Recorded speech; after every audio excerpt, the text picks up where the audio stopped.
શાંતિ 3/8/2024 આજના મીઠા બાબાના મધુર મહાવાક્ય। મીઠા બાળકો, આ છે બેહદનું અનલિમિટેડ સ્ટેજ, જેમાં આપ આત્માઓ પાર્ટ ભજવવા માટે બંધાયેલા છો। આમાં દરેકનું ફિક્સ પાર્ટ છે। પ્રશ્ન છે, કર્માતીત અવસ્થા પ્રાપ્ત કરવાનો પુરુષાર્થ કયો છે? ઉત્તર છે, કર્માતીત બનવું છે તો પૂરેપૂરા સરેન્ડર થવું પડે। પોતાનું કંઈ નથી, બધું ભૂલેલા હશો ત્યારે કર્માતીત બની શકશો। જેમને ધન, સંપત્તિ, બાકો વગેરે યાદ આવે તે કર્માતીત બની નથી શકતા। એટલે બાબા કહે છે, હું ગરીબ નિવાસ છું। ગરીબ બાકો જલ્દી સરેન્ડર થઈ જાય છે। સહજ જ બધું ભૂલી એક બાપની યાદમાં રહી શકે છે। ઓમ શાંતિ। રૂહાની બાપ પોતાના રૂહાની બાકોને સમજાવે છે। બાકોની બુદ્ધિમાં જરૂર છે કે હવે ઘરે જવાનું છે। ભક્તોની બુદ્ધિમાં નથી રહેતું। તમે જાણો છો આ 84નું ચક્ર હવે પૂરું થયું। આ ખૂબ મોટો બેહદનો માંડવો અથવા સ્ટેજ છે, અનલિમિટેડ સ્ટેજ છે। આ જૂના માંડવાને છોડી ઘરે જવાનું છે। અપવિત્ર આત્માઓ તો જઈ ન શકે, પવિત્ર જરૂર બનવાનું છે। હવે આ ખેલનો અંત છે। અપરંપાર દુઃખોનો હવે અંત છે।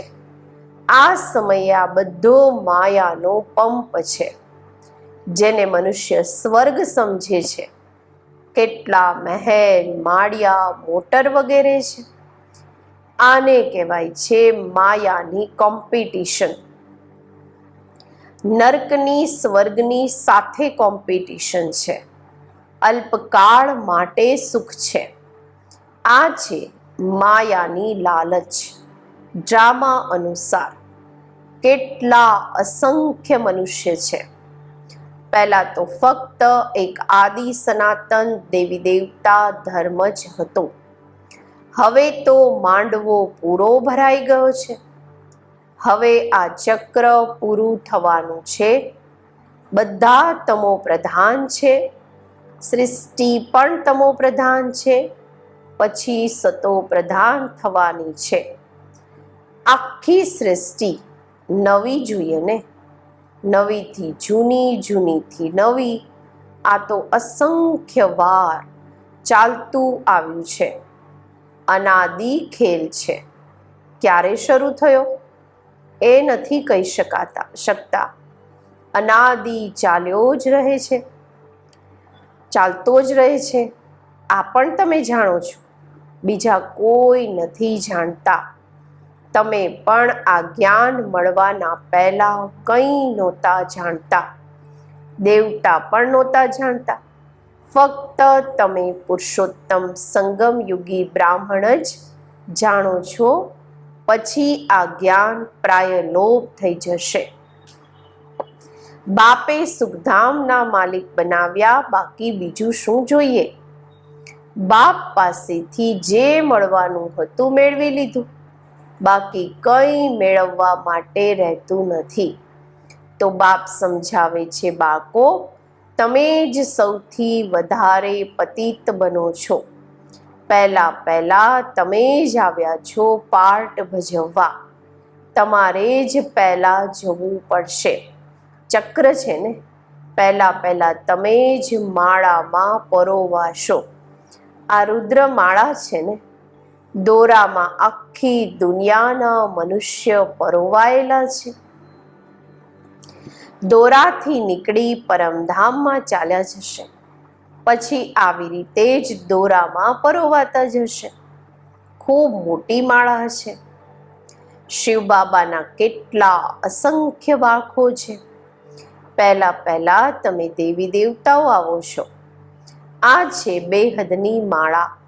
જેમાં બધા મણકાની જેમ પરોવાયેલા છે. રુદ્રમાળા અને વિષ્ણુની માળા ગવાય છે. પ્રજાપિતા બ્રહ્માની માળા નથી. આ બ્રહ્મા કુમાર કુમારીઓની માળા હોતી નથી, કારણ કે તમે ચડો ઉતરો છો, હાર ખાઓ છો, ઘડી ઘડી માયા ઉતારી દે છે, એટલે બ્રાહ્મણોની માળા નથી બનતી. જ્યારે પૂરા પાસ થઈ જાઓ છો ત્યારે વિષ્ણુની માળા બને છે. આમ તો પ્રજાપિતા બ્રહ્માનો પણ સીઝરો છે. જ્યારે પાસ થઈ જાઓ છો ત્યારે કહેવાશે બ્રહ્માની પણ માળા છે, સીઝરો બનેલો છે. આ સમયે માળા નથી બની શકતી, કારણ કે આજે પવિત્ર બને, કાલે પછી માયા થપ્પડ મારી કળા કાયા જ કાઢી નાખે છે. કરેલી કમાણી ચટ્ટ થઈ જાય છે, તૂટી પડે છે. ક્યાંથી ઉતરે છે વિચાર કરો. બાપ તો વિશ્વના માલિક બનાવે છે. એમની શ્રીમત પર ચાલવાથી તમે ઊંચ પદ મેળવી શકો છો. હાર ખાધી તો ખલાસ. કામ વિકાર મહાશત્રુ છે, એનાથી હાર નથી ખાવાની. બાકી બધા વિકાર છે બાળકો. મોટો શત્રુ છે કામ વિકાર.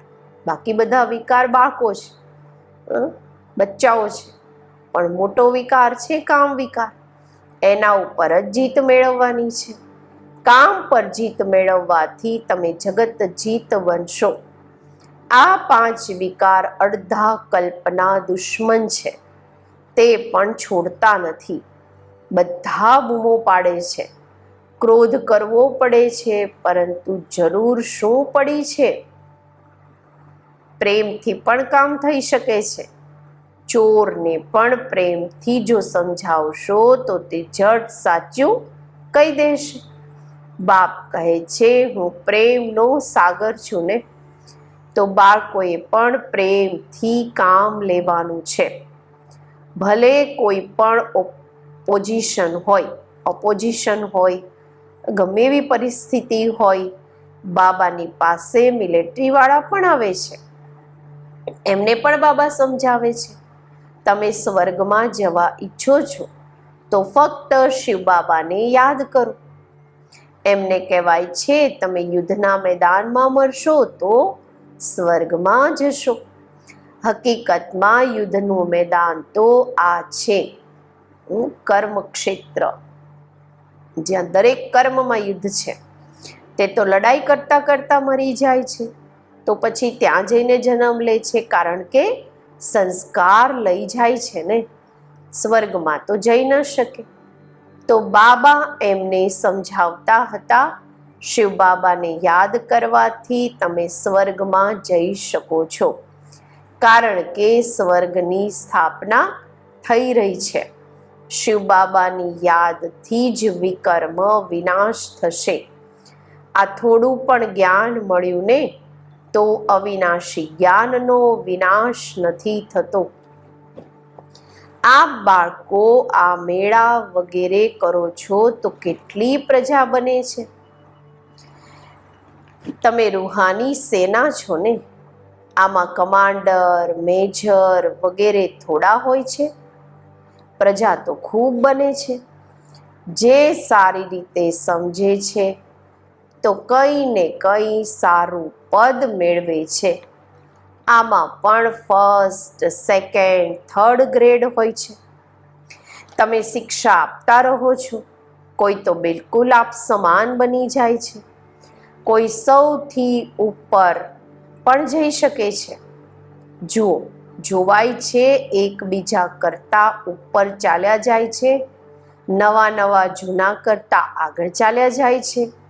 બાપ સાથે પૂરો યોગ લાગી જાય છે તો ખૂબ ઊંચા ચાલ્યા જશે. પૂરો આધાર છે યોગ પર. નોલેજ તો ખૂબ સહજ છે. તમે ફેલ કરતા હશો. બાપની યાદમાં વિઘ્ન પડે છે. બાપ કહે છે ભોજન ખાઓ તો પણ યાદમાં, પરંતુ કોઈ 2 મિનિટ, કોઈ 5 મિનિટ યાદમાં રહે છે. પૂરો સમય યાદમાં રહે ખૂબ મુશ્કેલ છે. માયા ક્યાંય ને ક્યાંય ઉડાવી ભૂલાવી દે છે. બાપ સિવાય બીજા કોઈની યાદ નહીં રહેશે ત્યારે જ કર્માતીત અવસ્થા થશે. જો કંઈ પણ પોતાનું હશે તો તે યાદ જરૂર આવશે. કંઈ પણ યાદ ન આવે આ બાબા દૃષ્ટાંત છે. આમને શું યાદ આવશે? બ્રહ્મા બાબા, કોઈ બાળકો, ધન વગેરે છે? ફક્ત આપ બાળકો જ યાદ આવો છો. તમે તો જરૂર બાપને યાદ આવશો જ, કારણ કે બાપ આવ્યા છે કલ્યાણ કરવા માટે. યાદ બધાને કરે છે, પરંતુ છતાં પણ બુદ્ધિ ફૂલો તરફ જ ચાલી જાય છે. ફૂલ અનેક પ્રકારના હોય છે, કોઈ સુગંધ વગરના પણ હોય છે. બગીચો છે ને, બાપને બાગવાન, માળી પણ કહે છે. આ તો તમે જાણો છો, મનુષ્ય ક્રોધમાં આવીને કેટલા લડે ઝઘડે છે. ખૂબ દેહ અભિમાન છે. બાપ સમજાવે છે, ક્યારેય કોઈ ક્રોધ કરે તો શાંત રહેવું જોઈએ. ક્રોધ ભૂત છે ને, ભૂતની આગળ શાંતિથી રેસ્પોન્ડ આપવાનો છે. સર્વશાસ્ત્ર શિરોમણી શ્રીમદ ભગવદ્ ગીતા છે ઈશ્વરીય મત. આસુરી મત અને દેવી મત એક ઈશ્વર જ આવીને બતાવે છે.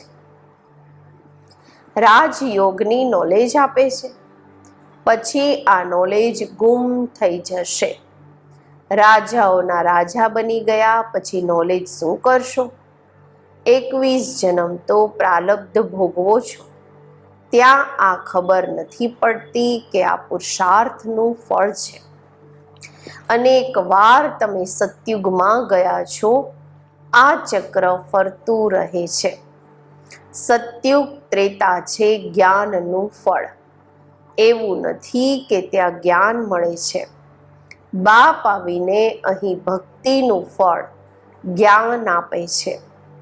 બાપે બતાવ્યું છે, તમે વધારે ભક્તિ કરી છે, હવે એક બાપને યાદ કરો તો તમો પ્રધાનથી સતો પ્રધાન બની જશો. આમાં છે મહેનત. રચનાના આદિ મધ્ય અંતને યાદ કરો તો ચક્રવર્તી રાજા બની જશો. ભગવાન બાળકોને ભગવાન ભગવતી બનાવશે ને, પરંતુ દેહધારીને ભગવાન ભગવતી કહેવું ખોટું છે. બ્રહ્મા, વિષ્ણુ અને શિવનો કેટલો સંબંધ છે? આ બ્રહ્મા પછી વિષ્ણુ બનવા વાળા છે અને આમનામાં શિવની પ્રવેશતા છે. સૂક્ષ્મ વતન વાળાઓને ફરિશ્તા કહેવાય છે. તમારે ફરિશ્તા બનવાનું છે. સાક્ષાત્કાર થાય છે, બાકી કંઈ નથી. સાયલેન્સ, મૂવી અને અહીં ટોકી. આ છે ડિટેલ, વિસ્તાર. બાકી નટશેલમાં એટલે કે સારમાં તો છતાં પણ કહે છે, મન મના ભવ, મામેકમ યાદ કરો અને સૃષ્ટિ ચક્રને યાદ કરો. અહીં બેઠા છો તો પણ શાંતિધામ, સુખધામને યાદ કરો. આ જૂના દુઃખધામને ભૂલી જાઓ. આ છે બેહદનો સંન્યાસ બુદ્ધિથી. એમનો છે હદનો સંન્યાસ. તે નિવૃત્તિ માર્ગવાળા પ્રવૃત્તિ માર્ગનું જ્ઞાન આપી ન શકે. રાજા રાણી બનવું પ્રવૃત્તિ માર્ગ છે. ત્યાં છે જ સુખ. તે તો સુખને માનતા જ નથી. સંન્યાસી પણ કરોડોના અંદાજમાં છે. એમની પરવરિશ તથા કમાણી થાય છે ગ્રહસ્થીઓ દ્વારા. એક તો તમે દાન પુણ્યમાં લગાવ્યું, પછી પાપનો ધંધો કર્યો તો પાપ આત્મા બની પડ્યા. આ બાળકો તો હમણાં અવિનાશી જ્ઞાન રત્નોની લેવડ દેવડ કરો છો. તે ધર્મશાળા વગેરે બનાવડાવે છે તો બીજા જન્મમાં સારું ફળ મળશે. આ તો છે બેહદના બાપ. આ છે ડાયરેક્ટ, તે છે ઇનડાયરેક્ટ. ઈશ્વર અર્પણમ કરે છે. હવે ભૂખ તો બંનેને નથી. ન કૃષ્ણને ભૂખ છે, ન શિવ બાબાને ભૂખ છે. શિવ બાબા તો દાતા છે, એમને ભૂખ હશે શું? શ્રી કૃષ્ણ દાતા નથી. બાપ તો બધાને આપવા વાળા છે, લેવા વાળા નથી. એક આપે 10 મેળવે. ગરીબ 2 રૂપિયા આપે છે તો પદમ મળી જાય છે. બાબા ઉદાહરણ આપે છે સુદામાનું. ભારત સોનાની ચકલી હતું ને, બાપે કેટલા ધનવાન બનાવ્યા હતા. સોમનાથના મંદિરમાં કેટલું અકી 4 ધન હતું. કેટલું લૂંટીને લઈ ગયા. મોટા મોટા હીરા ઝવેરાતો હતા. હમણાં તો દેખાતા પણ નથી, કટકુટ થઈ ગયા. પછી હિસ્ટ્રી રિપીટ થશે. ત્યાં બધી ખાણો તમારા માટે ભરપૂર થઈ જશે. ઝવેરાત તો ત્યાં જેમ કે પથ્થર જેટલા રહે છે. બાપ અવિનાશી જ્ઞાન રત્ન આપે છે, જેનાથી તમે અથાગ ધનવાન બની જાઓ છો. તો મીઠા મીઠા બાળકોને કેટલી ખુશી થવી જોઈએ. જેટલું ભણતા રહેશો, ખુશીનો પારો ચડતો રહેશે. મોટી પરીક્ષા પાસ કરે છે તો બુદ્ધિમાં રહે છે ને, આ પાસ કરી પછી આ બનીશું, આ કરીશું. તમે પણ જાણો છો આ દેવતા બનીશું. આ તો જળ ચિત્ર છે. આપણે ત્યાં ચૈતન્ય બનીશું. આ ચિત્ર પણ તમે જે બનાવ્યા ક્યાંથી આવ્યા? દિવ્ય દ્રષ્ટિથી તમે જોઈને આવ્યા છો. ચિત્ર ખૂબ વન્ડરફુલ છે. કોઈ સમજશે આ બ્રહ્માએ બનાવ્યા છે. જો આ કોઈ પાસેથી શીખ્યા હોત તો ફક્ત એક થોડી શીખ્યા હોત, બીજા પણ શીખ્યા હોત ને. આ કહે છે હું તો કંઈ પણ શીખેલો નથી. આ તો બાપે દિવ્ય દ્રષ્ટિ દ્વારા બનાવડાવ્યા છે. આ ચિત્ર બધા શ્રીમતથી બનેલા છે. આ મનુષ્ય મત નથી. આ બધું ખલાસ થઈ જશે. કંઈ પણ નામ નિશાન નહીં રહેશે. આ સૃષ્ટિનો જ અંત છે. ભક્તિની કેટલી સામગ્રી છે. આ નહીં રહેશે. નવી દુનિયામાં બધું નવું. તમે અનેકવાર સ્વર્ગના માલિક બન્યા છો, પછી માયાએ હરાવ્યા છે. માયા વિકારોને કહેવાય છે, નહીં કે ધનને. આ બાળકો રાવણની જંજીર એટલે કે માયા જાળમાં અડધો કલ્પથી ફસાયેલા હતા. રાવણ છે સૌથી જૂનો દુશ્મન. અડધો કલ્પ એનું રાજ્ય ચાલે છે. લાખો વર્ષ કહી દેવાથી પછી અડધાનો હિસાબ જ નથી નીકળતો. કેટલો ફરક છે. તમને તો બાપને બતાવ્યું છે. બાપે બતાવ્યું છે પૂરા કલ્પની આયુ જ 5000 વર્ષ છે. 84 લાખ યોનિઓ તો નથી. આ મોટા ગપ્પા છે. સૂર્યવંશી, ચંદ્રવંશી દેવી દેવતા આટલા લાખો વર્ષ રાજ્ય કરતા હતા શું? આ બુદ્ધિ કામ નથી કરતી. સંન્યાસી તો સમજે છે હમણાં અમે પોતાને રોંગ માની લઈએ તો બધા ફોલોઅર્સ અમને છોડી દેશે. રિવોલ્યુશન થઈ જાય, ક્રાંતિ આવી જાય. એટલે હવે તે તમારી મત પર ચાલી પોતાની રાજાઈ નહીં છોડશે. અંતમાં કંઈક સમજશે, હમણાં નહીં. ન સાવકાર લોકો જ્ઞાન લેશે. બાપ કહે છે હું ગરીબ નિવાસ છું. સાવકાર લોકો ક્યારેય સરેન્ડર થઈને કર્માતીત અવસ્થા મેળવી નથી શકતા. બાપ તો ખૂબ જબરદસ્ત શરાબ છે. ગરીબોનું જ લેશે. સાહુકારોનું લે તો પછી એટલું આપવું પડે. સાહુકાર ઉઠે જ મુશ્કેલ છે, આવે જ મુશ્કેલ છે, કારણ કે આમાં બધું ભૂલવું પડે છે. કંઈ પણ પાસે ન રહે ત્યારે કર્માતીત અવસ્થા થાય. સાહુકાર લોકો તો ભૂલી નથી શકતા. જેમણે કલ્પ પહેલા વારસો લીધો છે તે જ લેશે. અચ્છા, મીઠા મીઠા સિકિલધા બાળકો પ્રતિ માતા પિતા બાપ દાદાના યાદ પ્યાર અને ગુડ મોર્નિંગ. રૂહાની બાપના રૂહાની બાળકોને નમસ્તે. આપણે રૂહાની બાળકોના રૂહાની બાપને નમસ્તે. ધારણા માટે મુખ્ય સાર. પહેલું છે, જેવી રીતે બાપ પ્રેમના સાગર છે એવી રીતે માસ્ટર પ્રેમના સાગર બની પ્રેમથી કામ કઢાવવાનું છે. ક્રોધ નથી કરવાનો.